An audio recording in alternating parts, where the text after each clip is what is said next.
সকালবেলা রুটির পরিবর্তে একটু হেলদি কিছু আর একটু ভারী কিছু নাস্তা খেলে কিন্তু কাজ করার জন্য শক্তির সঞ্চয় আরও বেশি পাওয়া যায়। তো চলুন আজকে আমরা রুটির পরিবর্তে অন্য কিছু ট্রাই করি।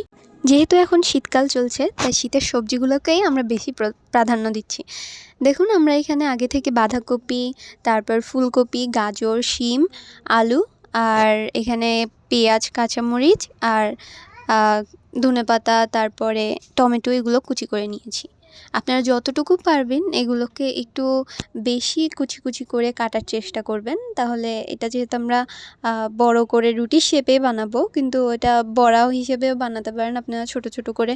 আবার আমরা রুটির শেপে বানাবো এটা, যেহেতু রুটির বদলে খাচ্ছি আমরা, তো তাই। তো দেখতেই পাচ্ছেন আমরা একে একে সবগুলো ইনগ্রিডিয়েন্টস মানে কেটে রাখা সবগুলো ইনগ্রিডিয়েন্টস সবগুলো সবজি আমরা একসাথে দিয়ে দিচ্ছি। একে একে সবগুলো দেওয়া হয়ে গেলে আমরা সবগুলোকে একসাথে মিক্স করে নেব। ভালো করে মিক্স করব, কারণ এগুলো হলো গোটা সবজি, এগুলোকে আমরা সিদ্ধ করিনি।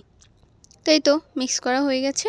এখন মিক্স করা হলে আমরা আস্তে আস্তে গুঁড়া মশলা যেগুলো আছে, মরিচের গুঁড়ো, ধনে গুঁড়ো আর হলুদ গুঁড়ো, তারপরে আপনার জিরা গুঁড়ো আর একটু গরম মশলা, সব কিছুই আপনারা দিতে পারবেন। সব কিছু দিয়ে তারপরে আমরা একটু লবণ দিয়ে দেবো স্বাদ মতো। পরে আপনারা লবণটা চেক করে নিতে পারবেন, যেহেতু এখানে না খাওয়ার এগুলো মানুষ কাঁচাও খায়, সমস্যা নাই। আপনারা মুখে দিয়ে একটু দেখতে পারেন যে হয়েছে কিনা, লবণে হয়েছে কিনা।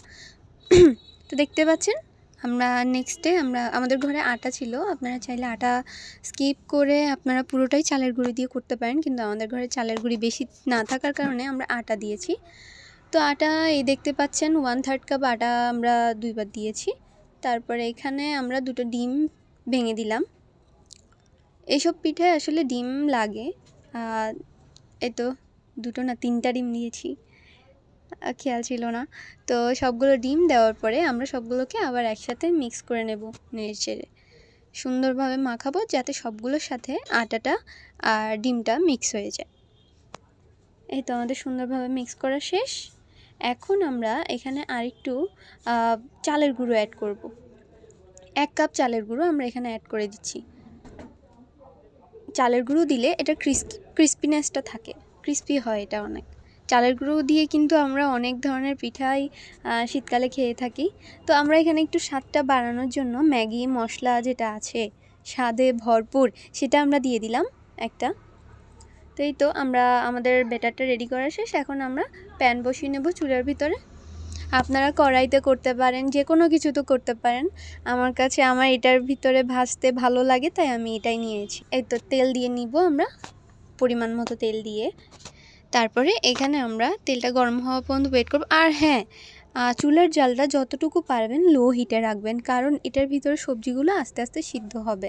যদি হাই হিটে দেন তাহলে কিন্তু এটা পুড়ে যাওয়ার সম্ভাবনা বেশি থাকে। তো এই তো দেখতেই পাচ্ছেন আমরা সুন্দরভাবে প্যানের ভিতরে এটাকে ছড়িয়ে দিলাম আস্তে আস্তে সব দিকে। এটা যেহেতু রুটির মতোই করতে চাচ্ছিলাম তাই একটু মোটা করে তারপর এটাকে লেপটে দিলাম।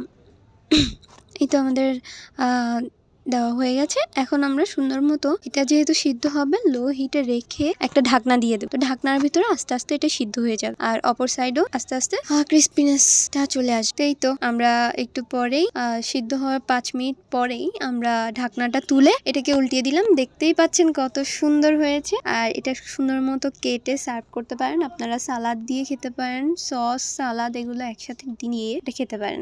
আর বলতেই হয় নাস্তাটা অনেক প্রশংসনীয় ছিল। তো আমাদের ভিডিও ভালো লাগলে আমাদের চ্যানেলটি সাবস্ক্রাইব করে দিবেন। So thank you so much for watching.